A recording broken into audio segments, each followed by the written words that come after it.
अब हम आते हैं एक्सरसाइज 6.2 क्वेश्चन नंबर 6। चैप्टर हमारा त्रिभुज चल रहा है। तो ये एक आकृति दी है, एक प्रश्न में हमें एक आकृति दी है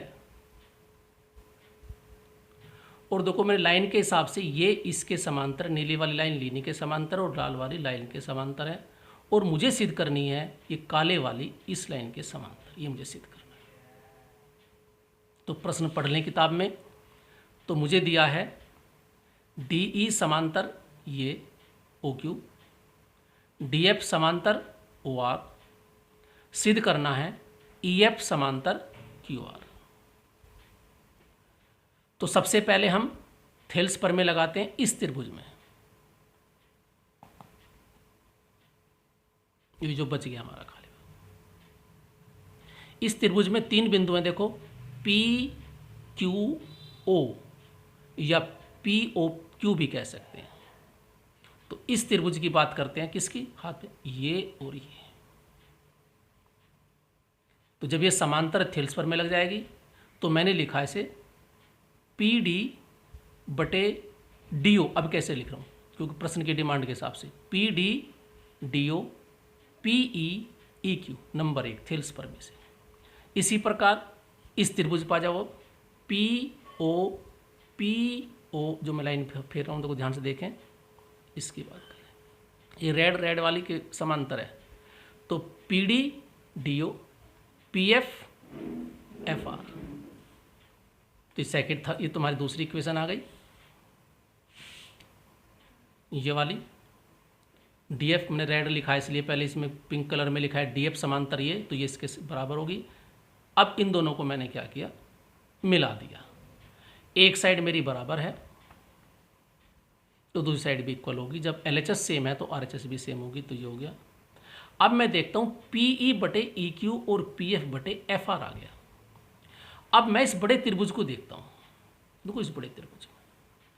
अब देखो इसमें क्या हुआ, PE/ यानी ये अपॉन ये और ये अपॉन ये। अगर बड़े त्रिभुज तो ये इसके समांतर होगी, क्योंकि हम इस त्रिभुज की बात कर रहे हैं थेल्स के विलोम से। अगर अनुपात समान है तो ये रेखा इसके समांतर होगी, यही हमें सिद्ध करना था। तो EF = QR, यही हमें सिद्ध करना था। इसी प्रकार एक दूसरा क्वेश्चन और, सिद्ध कीजिए एक त्रिभुज की एक भुजा के मध्य बिंदु से होकर दूसरी भुजा के समांतर खींची गई रेखा तीसरी भुजा को समद्विभाजित करती है। तो इसमें मैं लिखता हूँ, ये एक त्रिभुज ABC है, ये D इसका मध्य बिंदु है, AB का मध्य बिंदु D है, मध्य बिंदु है, और D से मैंने एक समांतर रेखा खींच दी, किसके? BC के समांतर। तुम नीचे को भी खींच सकते हो AC के समांतर, लेकिन मैंने इस हिसाब से अपने हिसाब से कैसे भी जिससे चित्र अच्छा लगे। तो DE समांतर BC खींच दी। तो मुझे सिद्ध करना E भी मध्य बिंदु है, अर्थात E AC को दो भागों में बांटता है या समद्विभाजित करता है। तो हमें सिद्ध करना है E AC का मध्य बिंदु है।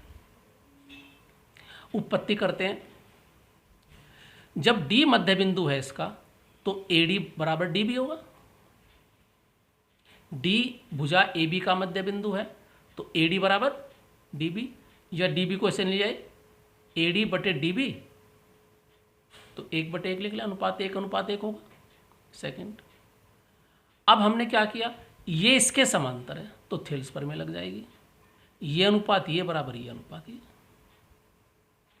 अब त्रिभुज ABC की बात करते हैं, क्योंकि DE समांतर BC के है, तो थेल्स प्रमेय क्या कहती है, ये अनुपात ये बराबर ये अनुपात ये, अर्थात AD/DB और AE/EC। जबकि AD/DB तो हम निकाल चुके, ये क्या है 1/1 है, तो यहाँ हमने 1/1 रख दिया इसकी जगह। 1/1 का मतलब 1, फिर क्रॉस गुणा, तो AE = EC, अर्थात AE = EC, अर्थात E मध्य बिंदु, अर्थात E AC को दो भागों में बांटता है या इसको समद्विभाजित करता। यही हमें सिद्ध करना था।